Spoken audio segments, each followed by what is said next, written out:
jadi umroh capek sekali nih, panas sekali. Nah, kena dam 1 ekor kambing. Umrah ini kalau sudah dia mengatakan nawaitul umrata wa haramtu biha, nggak bisa dibatalkan, tapi bisa dibatalkan. Dibatalkan nggak boleh, kena dam. Jadi kalau dia bersyarat. Nah, jadi kita akan berlihat dari Bir Ali, kita akan pandu nanti di bis. Kemudian selama di bis kita akan bertalbiyah, banyak istighfar. Bapak Bu doakan keluarga yang masih di rumah, semoga mereka sampai sehat walafiat. Karena doa Bapak Ibu masih di dalam perjalanan fisabilillah, lagi haji, lagi tamu Allah, segera mustajab sekali. Maka selama di perjalanan perbanyak doa, perbanyak talbiyah. Sampai di Mekah kita butuh waktu sekitar 5 jam setengah atau 6 jam Bapak Ibu. Kita berangkat dari sini jam 2 biasanya, sampai Mekah sekitar jam setengah 9 atau jam 9 malam Bu. Nah, jam 9 malam kita akan kasih waktu nanti misalnya 1 jam atau 1 jam setengah, kita lihat kondisinya. Kemudian berangkat dari hotel setelah kita makan, setelah kita sholat, setelah kita wudhu semua, nah, baru kita kumpul di depan hotel dan kita akan berangkat. Saya sarankan kalau misalnya Bapak Ibu punya HP, punya headset, maka dibawa. Nanti saya akan pakai frekuensi FM untuk mempermudah. Siapa yang mandu nanti mungkin Ustaz Sabirin atau mungkin Abu Yahya yang akan memandu kita, atau mungkin Seulun. Jadi untuk mempermudah yang punya HP, headset, tolong dibawa. Nanti saya akan pakai frekuensi radio, frekuensi FM dengan nomor 100.700. Jadi dengan mudah nanti kami akan jelaskan dari pojok ke pojok, ini namanya ini sudah supaya nggak teriak. Kalau teriak nanti semua orang lihat nanti, Bapak Ibu ini Bir Ali ya, ini ya. Semua terjadi. Kalau pakai FM itu dengan mudah Bu. Posisi kita sekarang ada Yalamlam, posisi kita ada di Rukun Yamani, di sudut kita sunnah angkat tangan tanpa mengejauh tangan, sampai mudah. Oleh sebab itu saya sarankan kalau yang punya HP kemudian headset tolong dibawa. Kemudian setelah kita sampai di hotel nanti sekitar jam 9 atau setengah 9, kemudian kita akan berangkat. Setelah kita barang semua siap, kita akan tentukan waktunya setelah wudhu, sholat dan makan malam. Kita akan berangkat menuju Masjidil Haram dalam keadaan kita sudah berwudhu, dan untuk melaksanakan tawaf yang merupakan rukun kedua daripada umroh. Nah, tadi rukun ini pertama di Bir Ali, rukun keduanya adalah tawaf 7 putaran. Dan ini mengenai tawaf 7 putaran ini, insyaallah nanti mungkin di dalam bis akan dijelaskan oleh saya atau mungkin Ustaz Sabril atau masing-masing bagaimana sistemnya. Apakah kita akan tawaf bareng yang laki-lakinya di samping kiri kanan, ibu-ibunya di tengah, supaya menjaga ibu-ibunya. Semua kita akan tawaf bareng mulai dari hotel dan kembali ke hotel dalam keadaan berjamaah tanpa ada yang terpecah belah. Ada pertanyaan dulu? Kalau nggak ada ya beli. Beli. Kenang-kenangan. Nanti bisa diusahain sama Ustaz Sobiri. Beli paling berapa? 100.000 atau mungkin sedikit penjelasan mengenai dam Ustaz. Siapa tahu tidak sengaja garuk rambut atau berapa bayar damnya? Kan yang kecil-kecil aja. Kalau misalnya nggak sengaja tadi garuk-garuk kepala, copot satu rambut, saya sarankan, saya ingatkan Bapak Ibu, jangan terlalu diperhatikan. Ini pas wudhu, ada nggak rambut saya? Untuk yang wudhu sudah jangan diperhatiin. Ilmu pasang kerudung pasang sudah jangan diperhatiin. Pasti ada yang rontok lah. Nanti kalau neliti seperti itu, jangan-jangan rambutnya orang di sana ya. Biasa saja. Jangan mempersulit. Tapi kalau sampai copot, nah itu anunya tadi endingnya. Kalau sampai copot biasanya udah yakin itu rambutnya, maka satu fidyah. Satu fidyah itu adalah sekitar 650 gram beras. 650 gram. Ada ikhtilaf ukuran fidyah nih. Ada yang 700. Nah, jadi kalau 1 kilo gimana? Tambah bagus. Kalau direalkan berapa Ustaz? Kalau direalkan sekitar mungkin ambillah 10 rial lah. 10 rial. Ini bayangan. Tapi disarankan beras.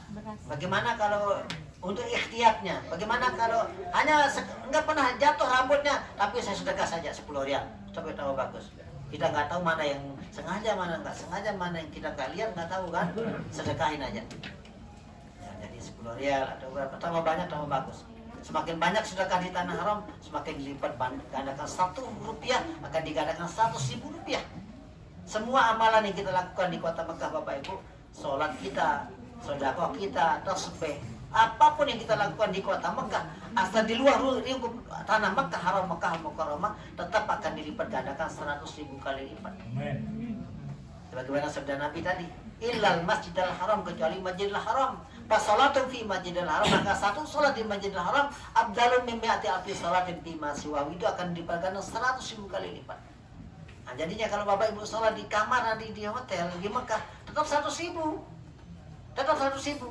Terus kalau begitu nggak usah ke haram saja, bukan begitu artinya. Tetap 100.000 di Mekah, walaupun di hotel, tapi di masjidnya akan dilipatkan gandakan lagi lebih banyak.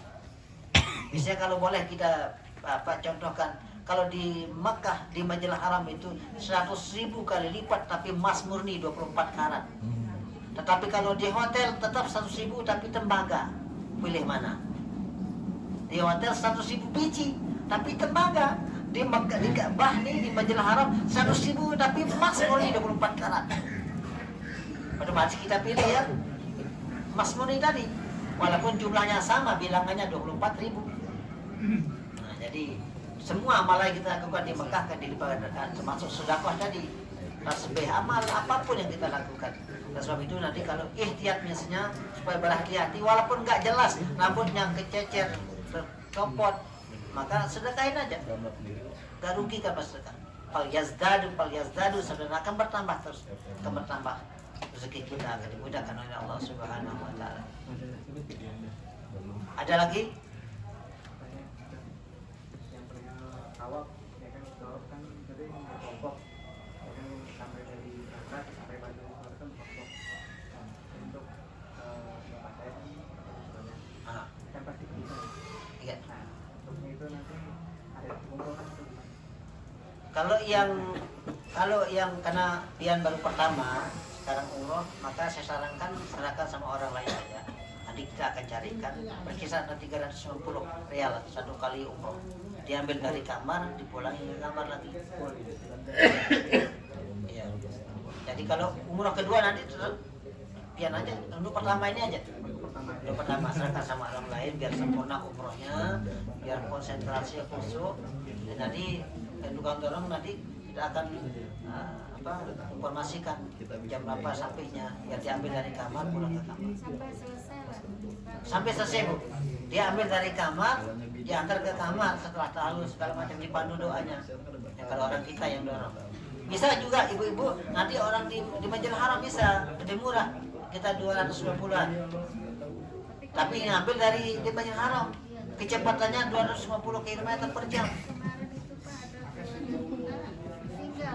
Itu dia dikhawatirkan. Makanya jadi sarankan, maka kita sarankan supaya nyaman orang kita. Oke. Nanti lapor sama Ustaz Sabiri, Ustaz saya akan dicarikan 350-an.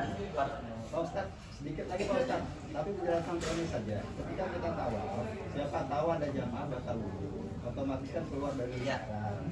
Nah, supaya jamaah yang lain tahu. Ketika kita tawaf ya, ketika kita tawaf secara sah tawaf itu pertama harus ada wudhunya dulu. Sekarang kita berangkat dari hotel sudah ada wudhu. Nanti bagaimana ketika kita tawaf batal wudhunya? Nah, solusinya Bapak Ibu, dalam mazhab Imam Syafi'i sendiri, dan ini kalau doib tapi boleh kita amalkan karena lid darurah. Kalau Bapak Ibu taklid kepada Imam Maliki, maka boleh juga, tapi harus tahu dulu syarat sahnya, yang membatalkan wudhunya, cara wudhunya harus tahu, ngaji lagi. Biasa-biasa saja. Kalau mazhab Imam Syafi'i tidak batal dengan syarat kita bukan yang menyentuh. Adapun tersentuh tidak masalah, tetap aja tawaf. Jangan kita yang menyentuh. Jangan kita menyentuh. Wudhu tetap sebagai wudhunya Imam Syafi'i seperti biasa. Ketika kita tahu batal wudhunya misalnya karena tersentuh orang lain, jalan aja sampai pintu tujuh utara. Ibu-ibu nanti kalau bersama bapak-bapaknya pegang ihramnya di belakang, pegang kainnya, jangan pegang punggung suaminya, pegang kainnya. Kalau nggak mau pisah sama suami misalnya, jangan sampai menyentuh orang lain. Siapa yang menyentuh itu yang batal. Jadi kalau kita tersentuh nggak masalah.